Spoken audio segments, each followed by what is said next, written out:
Of all the German painters of the Renaissance, the one who strikes us today as the most progressive was Hans Baldung Grien. There is a psychological intensity to his work that appeals to modern audiences. Grien was born in Schwäbisch Gmünd on the Upper Rhine.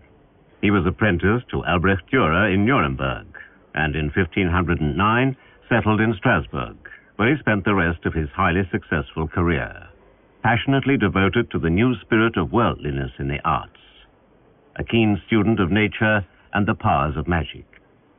Baldung was himself a man of the new era. As early as 1507, in his St. Sebastian altarpiece from Halle, he was demonstrating a bold new use of color, using shades that had never been seen before to achieve dramatic effects. Behind the martyred saint, a young dandy in green costume and red toque looks out at us, self-assuredly. It's the painter himself, just 23 years old. Because of his fondness for natural colors and his interest in plants and trees, he was called Green.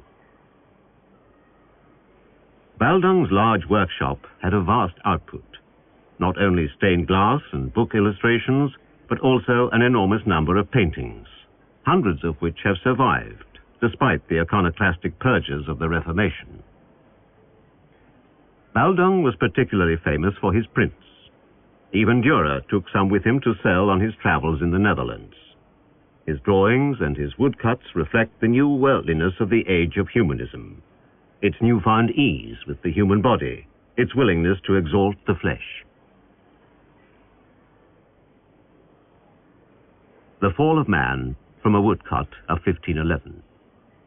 A salacious Adam creeps up behind Eve and reaches for her breast in a way that Grien uses over and over again in his scenes of men taking possession of women.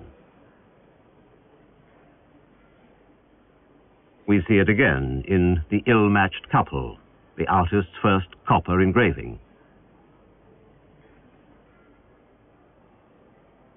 Human mortality, the transience of earthly delights, are the major themes of Baldung's work.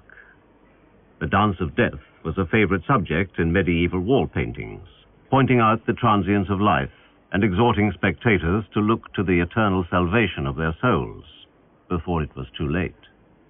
No one could escape death, not even beautiful young maidens in the first bloom of womanhood. From 1500 onwards, Baldung began presenting the subject in increasingly vivid terms. Death sneaks up with glee on its shocked victims. The small size of these pictures suggests that they were made to be viewed at home, in the privacy of the domestic setting. A beautiful young girl studies her own reflection in a mirror. At her feet, a cupid and some apples, traditional symbols of man-snaring. Triumphantly, Death waves an hourglass above her, but the witch seems to deter him with magic powers. It is Death himself who is decaying. Hair sprouts from his skull, and the flesh hangs limp from his bones. But there's life in him yet. Unlike some of Grien's representations of death, macabre skeletons straight off a dissection table, this one still has a body, and seems to feel some regret. The Grim Reaper goes about his work much more fiercely in a drawing from 1515, now in Berlin. This Death behaves like an enthusiastic lover, and energetically grips the flanks of his buxom prey. She is well aware of her own attractiveness, and checks her hair in the mirror, a gesture of some erotic significance. Every detail of her physique has been carefully observed. Only studies from a live model could have provided such intimate knowledge of the female body. Baldung evidently made such studies while working on a major cathedral commission in Freiburg. Our picture, Death and the Maiden, painted on a limewood panel, only 30 centimeters high, dates from this time, 1517. There is an inscription in the top right-hand corner. "Here's where you have to go," it says. Death announces the Last Judgment. His right hand points down to the gaping black grave.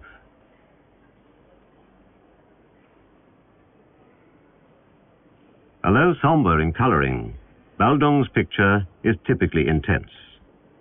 The macabre events are emphasized by a series of sharp contrasts.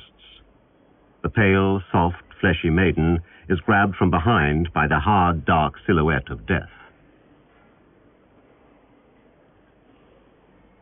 Death's left hand has a brutal grip on the girl's hair and pulls savagely. A gesture of some sexual frisson. The young girl resists the fatal lift, her feet still firmly on the ground. She turns her head and body towards us. But her movements are weakening. Death's rape must succeed. Despairingly, she wrings her hands. And she cries. While these gestures were more or less conventional for the times, the doll-like fleshy appearance of the child woman and the erotic pleasure the artist takes in her plight are unmistakably the work of Baldung Grien. So is the sense of a dramatic moment frozen at the point of maximum theatrical impact. As the girl's resistance to death erupts into unrestrained weeping, so we spectators are made keenly aware of our inability to help, just as the pale young girl herself is helpless in the clutches of death. Grien's picture has been interpreted as an allegory of vanity, of the transience of earthly delights. Another interpretation is that the girl is an embodiment of one of the 7 deadly sins, lust, facing the inevitable consequences of her actions. And yet how much understanding of life there is in this scene of death. The painter, you feel, is not entirely on the side of the moralists. He is clearly enjoying the struggle, admiring the girl's crackling gold hair.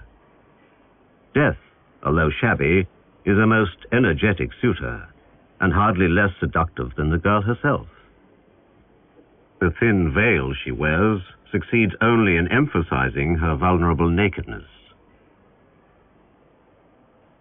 Grien's meaning is clear. Eros and Thanatos, love and death, belong together. One is always lurking behind the other.